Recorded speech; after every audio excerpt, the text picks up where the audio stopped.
Within sci-fi, there is a trilogy. Within this trilogy, there is a book. This book, I believe, is the most overlooked masterpiece within sci-fi and overcomes the genre's biggest problem.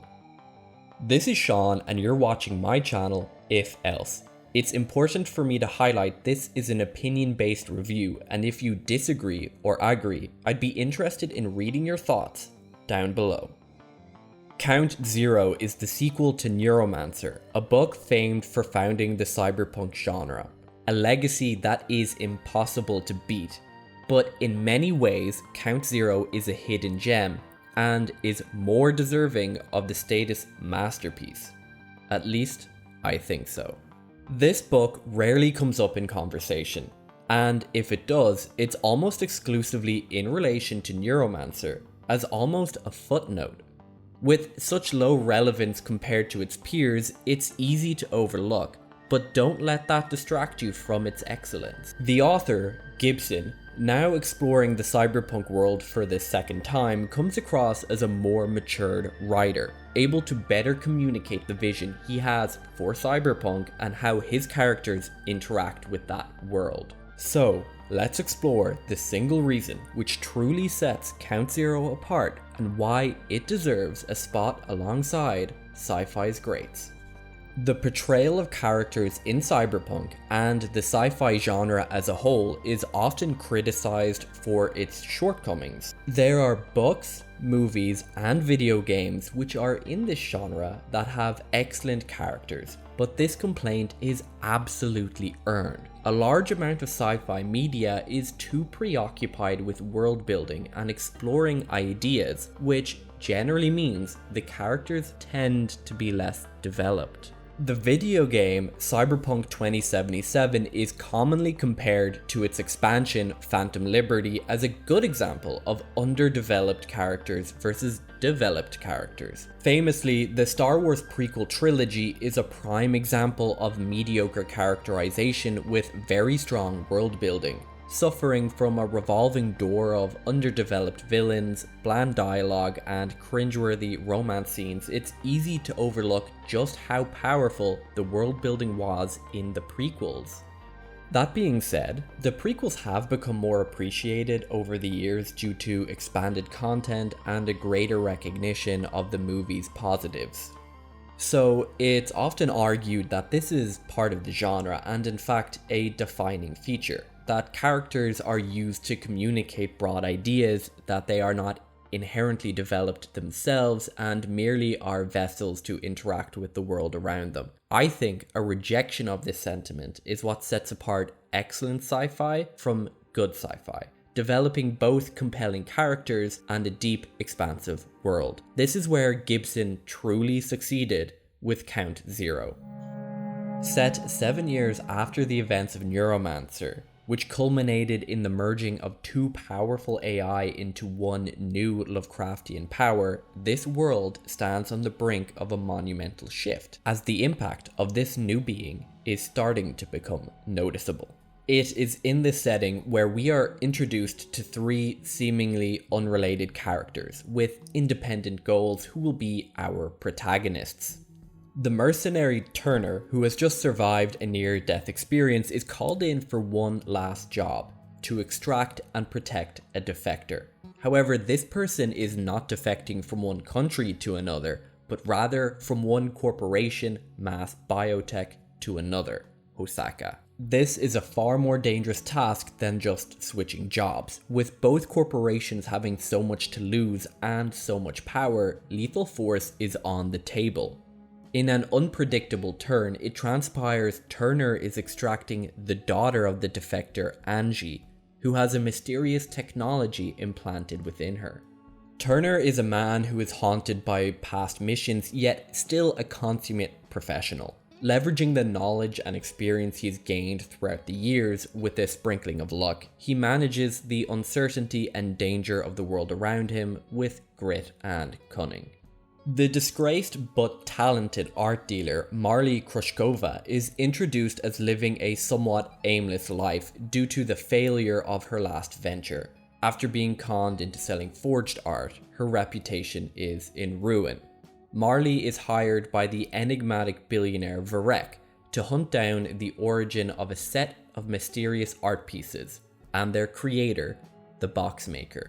She will soon find herself entangled in a life-threatening noir mystery, finding in herself the innate ability and confidence to navigate this world's underbelly, while also regaining within her her powerful humanity.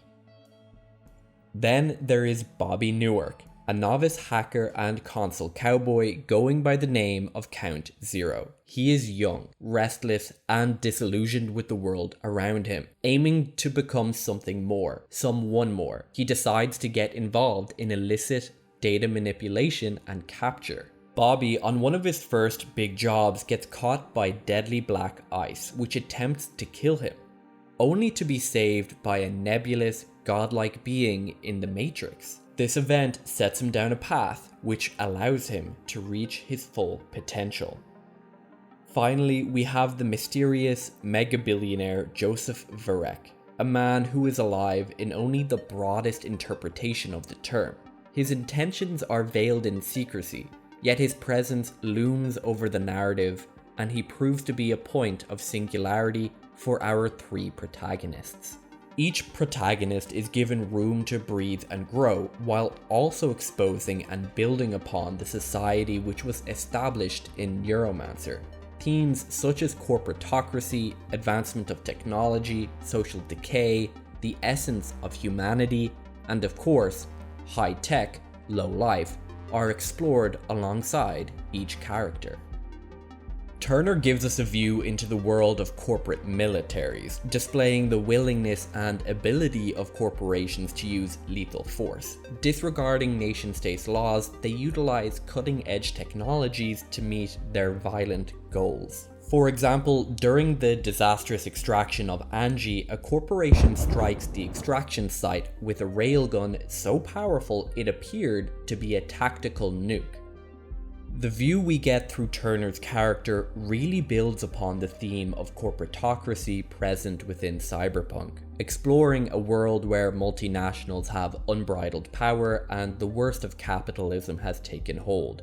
We truly see the depravity and violence of this society through Turner. Yet at the same time, we are exposed to Turner's growing weariness with his line of work and desire for autonomy, and in some ways, redemption, expressed primarily through the interactions with his estranged brother and memories of his past. Marley brings us through the cyberpunk dystopia from a fundamentally different perspective.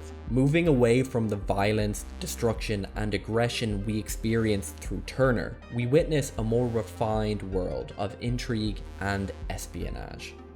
Marley, being the least technologically capable of the three, interacts with the world through a more human approach, an approach required to better interpret art, and therefore find the Boxmaker, an approach which gives us a unique and less technological view on this cyberpunk society. It's through Marley where we get the most direct exposition about the events within Neuromancer and their long-term impact.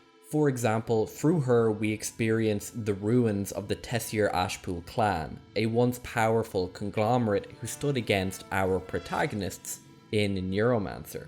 Marley's primary strength is her intuition, an inherently human trait, one which cybernetics cannot replace or replicate. As the story progresses, we see the confidence she has in her intuition, or more accurately, in her humanity, grow, allowing her to fully regain the confidence she was missing at the offset of her journey. Her character has a type of strength which, when explored in a cyberpunk setting, is interesting. A strength which rejects the falsehoods and illusions presented by the cyberpunk world and puts emphasis on the humanity and reality of her existence. We see her grow from a woman who was once conned into selling forged art to becoming a savvy player in the game she is now in by leveraging this strength.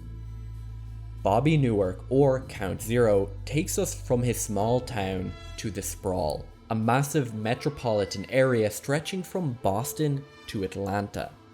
It's here which we are able to experience both the criminal underbelly of Gibson's expansive universe and the Lovecraftian beings which reside within it. Assisted by a shadowy group searching for voodoo gods within the Matrix, he handles an onslaught of aggression from the Casuals and the Gothics, two powerful gangs operating in the Sprawl, in the process revealing the true nature of these so-called gods. They are splintered personalities of the two AI, Wintermute and Neuromancer. By the end of the book, Bobby begins to understand the weight of being a console cowboy, and his youthful naivety wears off with the experience he has gained. He now realizes the weight that being a console cowboy carries and the danger it will bring him. So he chooses to take another path, one which is right for him. Bobby grows as a character in such a way that enables us to experience the world and ideas Gibson has built, while also allowing Bobby himself to change and alter with autonomy. He is not an empty vessel to interact with the world, he is a thought out and well executed character. Gibson manages to tie each character together through Varek and the AI in a stunning conclusion, where the protagonist's growth throughout the narrative leads to their eventual triumph, and the completion of all their story arcs lends itself to a satisfying ending. These complete and well-executed characters are not as common as they should be in sci-fi. When good characters are surrounded by a well-developed fictional world, you end up with books such as Count Zero. My songs are of time and distance. The sadness is in you. Watch my arms. There is only the dance. These things you treasure are shells.